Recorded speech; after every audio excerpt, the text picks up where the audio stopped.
welcome to another episode of Breaking Cycle Talks. Today we have with us Tena Turner Thomas. Hi Tina. Hi, Joey. Thank you for coming on to our show. And today she will share with us her experiences and the strategies she has put in place to overcome some of the negative experiences that she has experienced in her life. Now, Tina, tell us a little bit about yourself. Okay. Well, I'm Tina. I'm a mom, a wife. I love to sing. I love helping people succeed. And a passion for me, I love the Lord with all my heart. Okay. Thanks for sharing that with us. Now, Tina, the mandate of Breaking Cycles is to help teenagers and young adults, specifically females, to overcome negative challenges and cyclical barriers. Now, do you mind sharing some of the experiences that you have had in your personal life, some negative experiences that you have had in your personal life?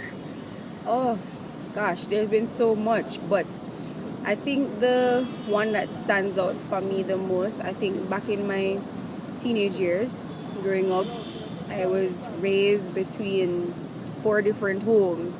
These are all sisters from my father's side of children because my father was older than my mom.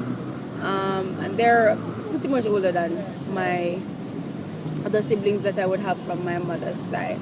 Growing up with them, I've learned different principles from different homes. What happened is that at some point in my life, I had a very low self-esteem. I really cared a lot about what other people think or said about me in terms of how I carried myself, how I looked, and most of that stemmed from how I was treated. You know, I was called a lot of names, I was talked down to. I don't know, I think at one point I felt so suicidal, and how I overcome most of this had to really do with the things I loved. Singing, it has pulled me out of so many things. Participating in a lot of extracurricular activities. Back in high school, a lot of people thought that I was just enough, but I pity they wouldn't know some of the challenges I was experiencing, both mentally, emotionally, and sometimes physically as well. Because I remember I was abused when I was in 9th grade. I think my best friend and I, who she's now in Canada, we both got a proper scoring from our relatives that we were staying with at because both of us were living with paternal family members, because her mom, she wasn't raised with her mom, and I wasn't raised with my mom either, on my mother's side of children. And I remember we were out late one day trying to get our SBAs done, and we were keeping tabs on the time. And by the time we got home, it was sometime after 10 o'clock. But as there's a God up in heaven, all we were doing was just our schoolwork. I will never forget. We were doing our language SBA. Turns out, by the time we got home, I got a proper scoring. She did. And the next day, I remember going to Seaford High. We were underneath the mango tree near to the play field. We were both looking at our scars. I just said, oh, me get lick here, so me get lick here. So, and we bonded over that. And I remember feeling so low at that point in time, because it was almost like we were, I don't know if you would say trapped, because we didn't know who to talk to. We didn't have anyone we could talk to. It's almost like at home, nobody would listen to us. We didn't know who to share with. And as such, we would find ourselves in the wrong crowd sometimes. And then it's just the things that we loved, like going to church, participating in activities. For her, it was her art, because she loved to draw. And we used that as our therapy to deal with all of that. It took some time, though. It wasn't easy. Took a lot of time. Sometimes we didn't think that we were going to be able to go through it and still be alive today. And I'm really thankful for where I'm at right now. I think for a lot of adolescents and adults, they often go through similar experiences, and they had the same challenges that you did, where they are experiencing low self-esteem. Right. They are having issues with their family members, and they feel like they don't have anyone to talk to. Right. And then they fall in this mold where they rely heavily on their peers, and sometimes your peers aren't the best persons to really inform you or provide information as to how you should go about getting things done. So I would like to ask you a little bit more about what it was like for you during that period where you felt like you had low self-esteem. Oh gosh, it was horrible. I cried night and day, and what I found out is that as much as I thought that I was alone, I wasn't. It's just that I didn't know who was the right person to go, and I found friends in some adults who really took me on as their own child and would encourage me at times when I felt like I just, could not go on anymore. So it's not like the people who we live with, who are supposed to be taking care of us, are the only persons we can relate to. It's just that we think that they're the only ones that we should relate to because of how we were trained by them based on their principles. But it is later on that I found out there are equally other persons who is willing to sit and listen to us non-judgmentally and be able to give a little advice here and there. The challenge was though is that all the adults who would have experienced it were not really, what I would say, Equipped? not really equipped. It is almost like what they were able to share would not really translate so much into what we were currently feeling at the moment that could help, that would say that they're truly understanding what we're saying. But they did. It's just that because it has happened so long ago for them that their method seems rather far-fetched, or that they didn't totally understand what we were or what I was experiencing at the time. But there are a few people who still stand out in my mind, because even though I'm an adult still, they would reach out to me. They'd try to find out if I'm okay. They would say, are you, fine? How are things doing? Stuff like that. But it's just to find the person who is willing to sit, to listen to you, be non-judgmental about how you are feeling, and actually care about you as a person.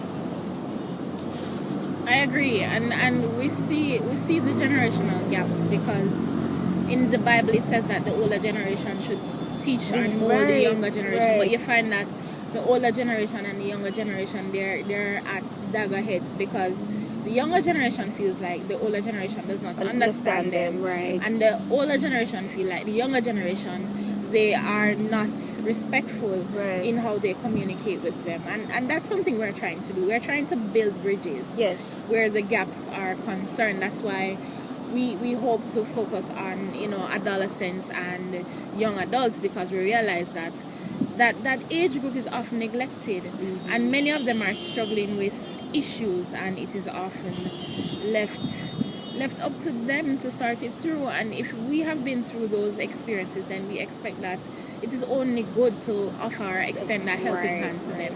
So you said that you went through your issues and it was very difficult for you, but you had individuals who were instrumental in helping you towards this process, right? Yes. How did your relationship with God help you through your experiences? It was my escape. Can I say that? It was my escape. I sang in the choir. I was involved in Sunday school. There was nothing that was happening at church that I would not be there. It was that one way I was able to relate, or probably use some of the stories or the experiences of young persons in the Bible to really say that, if this person could do this and they believed in God, why couldn't this happen for me? And then I found I had church mothers who were really loving. God bless Mrs. Duffus.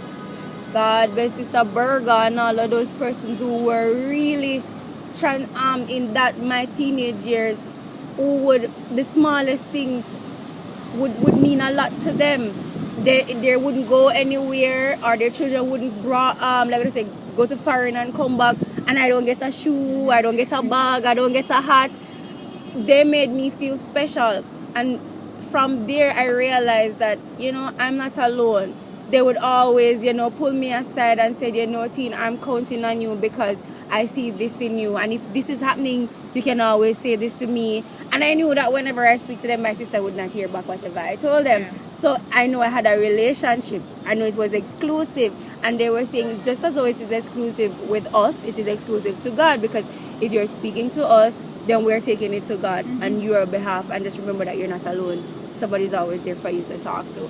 And I believe that God, I remember some years ago, I think Dr. Thomas at Choose Life International said that most of the persons who are teenagers who would not commit suicide, so to speak, was those who had a belief that there's some deity or some form or religion, that someone supreme would have been action. And I think based on all the things that have happened in my life and how I was able to overcome them and really go through what you'd say, not completely trauma free, but go through them a little less painful than I see some of my peers and some who have not really recovered from some of the things that happened to them in their teenage years, that there must be a God.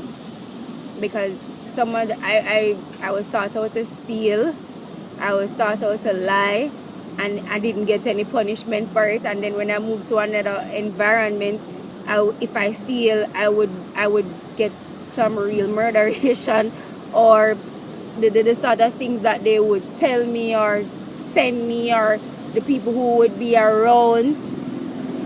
All of these things, at some point later on in your life, when you sit down and reflect, it just made me cry. Big time. But I say that God has opened up so many doors. God has opened up so many doors. God has provided so many people who have really helped me, and who have helped me to really cement my faith a little further in God, to know that He's always with me, always. And I can't see myself turning my back on God because of all of those things that I have overcome, and was able to really, triumphantly say, thank you, Jesus. This is no more. And I can help somebody not to go there. Okay.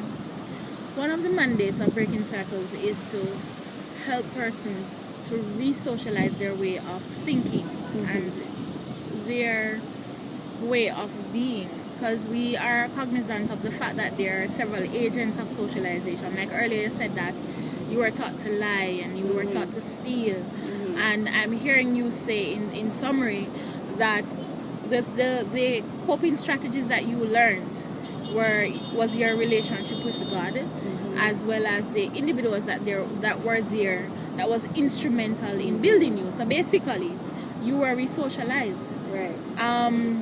But at the time, you may not have felt like you were being re-socialized. So right. Basically, what I'm hearing you say is that it is possible to be re-socialized, one. Yes. And two, that your agent of socialization changed because you had church mothers and you had God Himself, your relationship with God Himself, that changed your life. So basically, I would just like to let someone know out there that though you may have been taught or trained to be a certain individual or to act a certain way, it is possible for you to change. In Tina's situation, it was the re-socialization effort of her church mothers and her relationship with God. We don't know what that will be like with you. But Tina, I'm very happy that you came today and you shared your story with us. I'm so happy to be here. And I'm happy that you are an overcomer. And as you said earlier, you're a mother, and you are a wife, and you are a counselor. Yes. So yes. She has not only overcome her negative circumstances, but she's now using that to help somebody else. Yes. Thank you for coming. My pleasure. It was a pleasure having you. And tune in next week where we'll have a special guest. Thank you for listening.